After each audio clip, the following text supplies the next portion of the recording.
The family decided to take THF Bayzoo off life support, man. Bayzoo is gone, man. Bayzoo was known as a true OG in his city, a legend from the streets who earned deep respect through loyalty, hustle, and survival. He had seen it all, from neighborhood conflicts to intense rivalries, and somehow always came out on top. That's what made what happened next so shocking to everyone who knew him.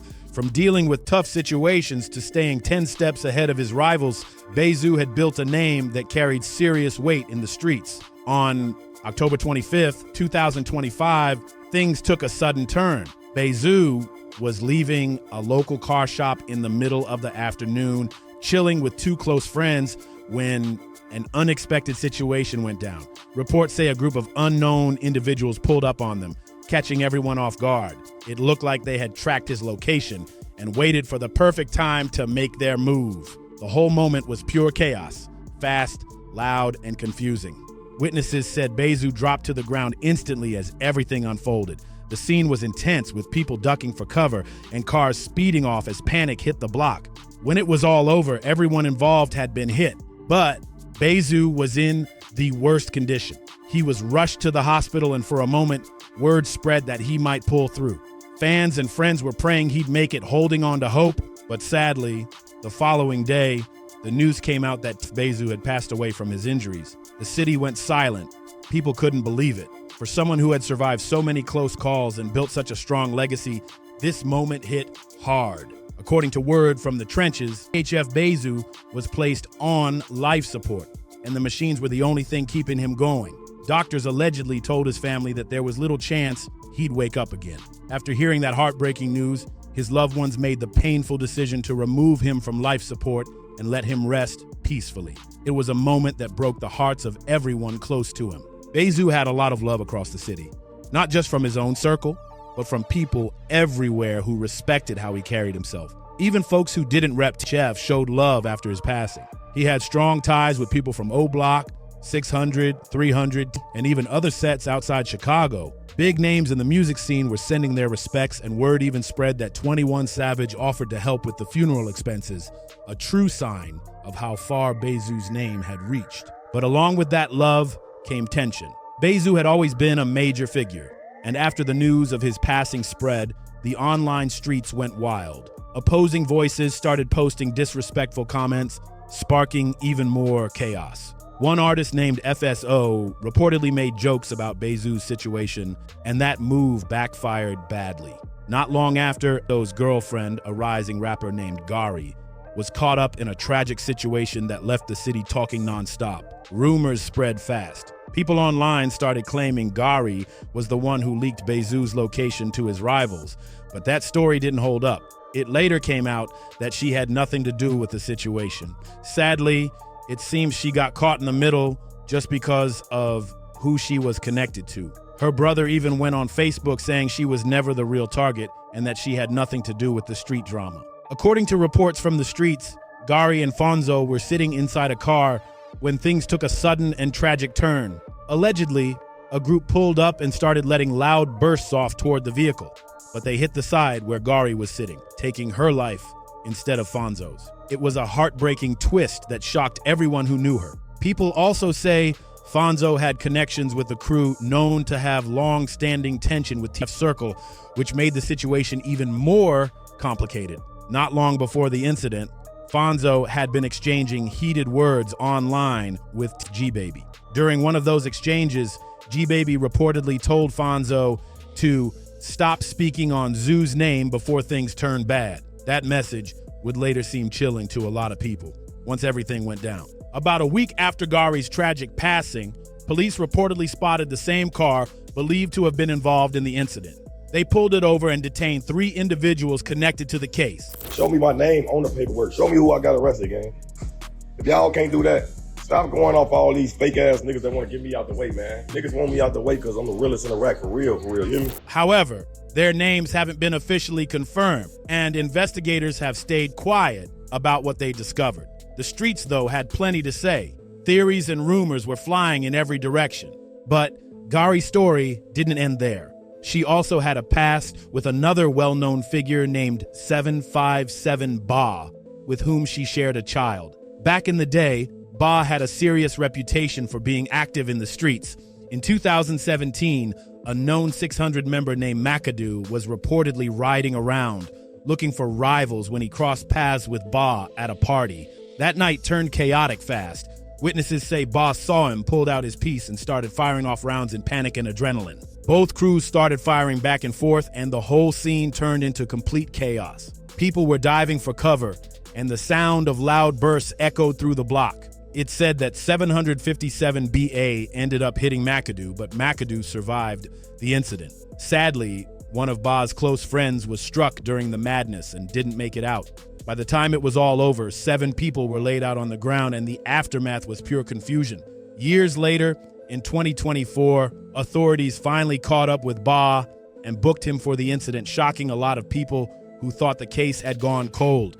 Gari, on the other hand, was rising fast in the music world before everything happened. She had a bold style and didn't hold back in her lyrics, rapping lines like, "He ran and he fell, they hopped him, the loud burst hurt. They hit him like chalk 'em, I'll make one phone call. Got hitters from east to west, no talking." Those bars showed just how fearless she was when it came to speaking on street life. Even with that energy in her music, Gari reportedly wasn't involved in any of the conflicts personally. Word around the city was that she got caught up because of Fonzo's online beef with people connected to Zoo, and that the situation wasn't even meant for her. But none of this was ever proven, and there's still no clear evidence that anyone from THF had anything to do with what happened. At the time of Zoo's passing, he wasn't even active in any major rivalries. He'd been focused on other things, stepping away from the lifestyle that once made him a street legend. But if you rewind to his early days, Zoo's story was wild. He first got involved with the street scene when his family moved into territory. Around the age of 13, he reportedly caught a serious charge connected to a robbery and ended up spending nearly 5 years locked up in juvenile detention. When he came home, Zoo turned up the pressure and became one of the most recognized names in the city. THF was in the middle of a heated rivalry with another neighborhood, and their areas were so close that confrontations were almost impossible to avoid. Both sides were stacked with people ready to defend their blocks, and the city was on edge during that time. For a few years straight, the tension between both neighborhoods was at an all-time high. It was one of the most talked about rivalries in Chicago's street history. Things were constantly heating up, but Zoo wasn't there for the entire stretch. In 2009, he reportedly got caught up in a serious legal case that had him tied up for a while. After a long fight, the case was eventually dropped, and that moment became a big turning point for him. When he came home, THF Bayzoo jumped right back into the studio, linking with King Von to drop the now famous track Beat That Case, where he rapped about overcoming those hard times and standing strong beside his team. The song became an anthem for loyalty and resilience, with Zoo spitting lines like, "Now the trenches call me Rocky, shout out my brothers, they my partners, we moving fast, ain't no pulling over." The energy behind that track had the streets buzzing. Everyone could feel the authenticity in his words. The long-running conflict between THF and 051 actually started years before the drill scene blew up and became mainstream. It all began when a member from 051, known as Zico, got into a heated argument with an affiliate named I. That disagreement spun out of control and ended with Zico losing his life, and that moment set everything in motion. After that, tensions exploded. In 2011, members from 051 allegedly struck back and took out a THF member named Quinn. A few months later, another THF affiliate named Tony was also lost in the same street battle. The back and forth between both groups got more intense, with multiple people on both sides getting caught up in the crossfire. By 2013, things reached another level when Zoo was accused of being involved in the passing of a woman known as Big A from 051. Details around that situation have always been cloudy, and no one truly knows what happened that day. What's wild is that Big A's brother, 051 Ariel, later told police that Zoo had made a bold statement about it, something the streets would never forget. Whether that story was true or not, it only made Zoo's reputation even bigger in Chicago's underground scene. Then, in 2015, tragedy struck again close to home.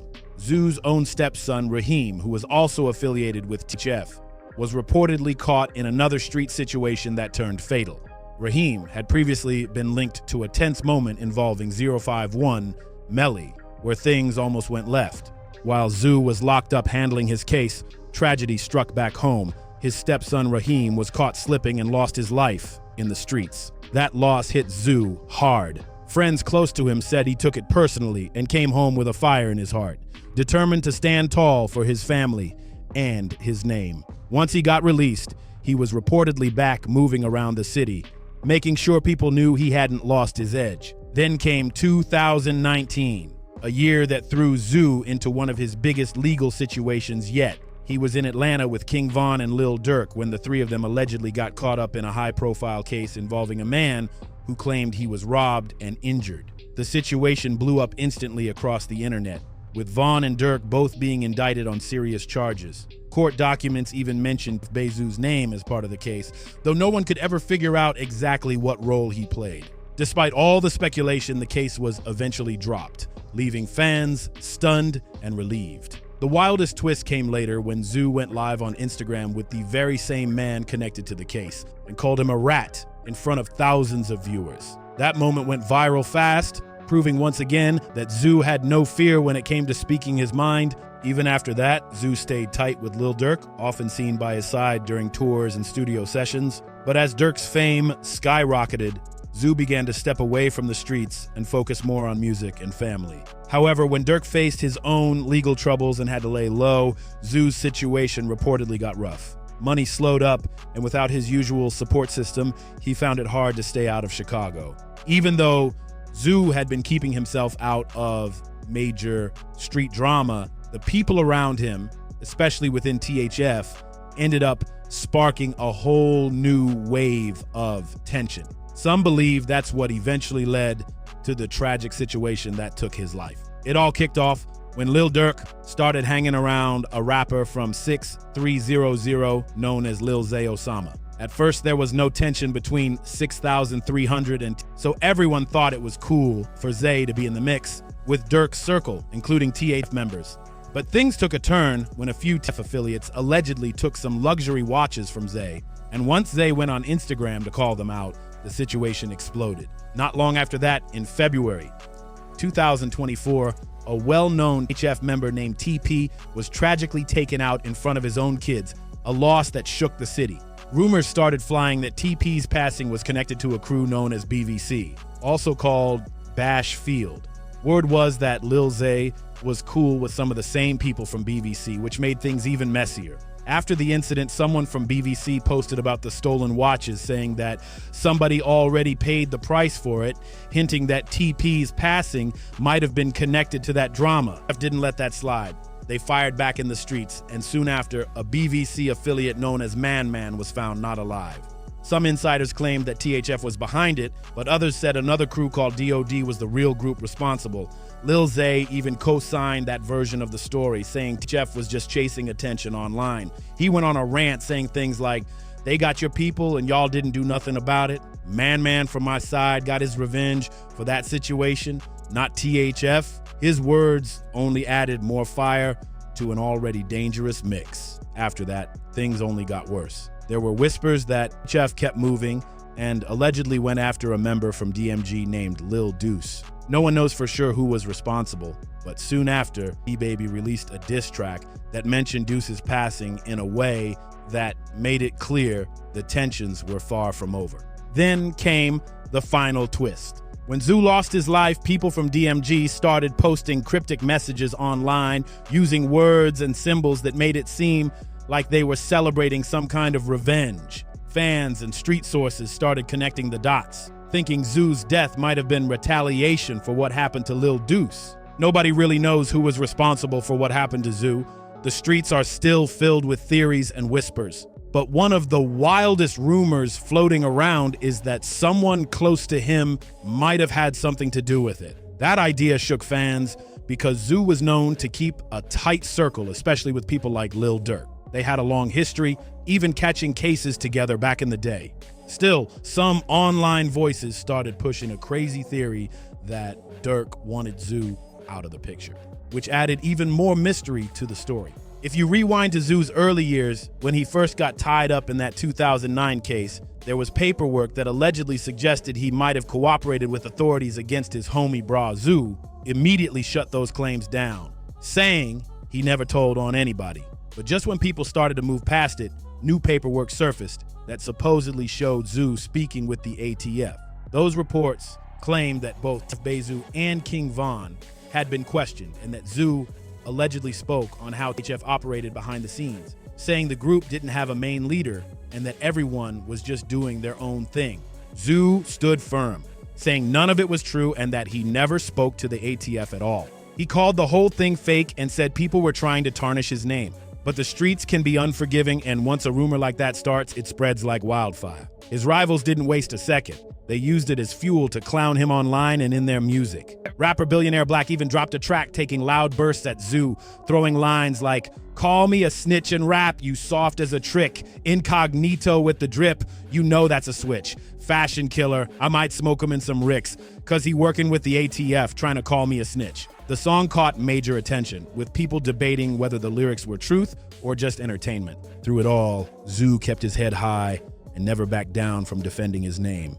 Whether the rumors were real or just another example of street politics getting twisted online, one thing's for sure. The controversy only made his story more legendary, and his name continued to echo through Chicago's streets long after. There are rumors floating around that federal informants might be cooperating in Lil Durk's ongoing legal case. And that's why some people online are trying to connect THF Bayzoo's passing to that same situation. The theory claims that Durk wanted to clear out anyone who might turn against the team.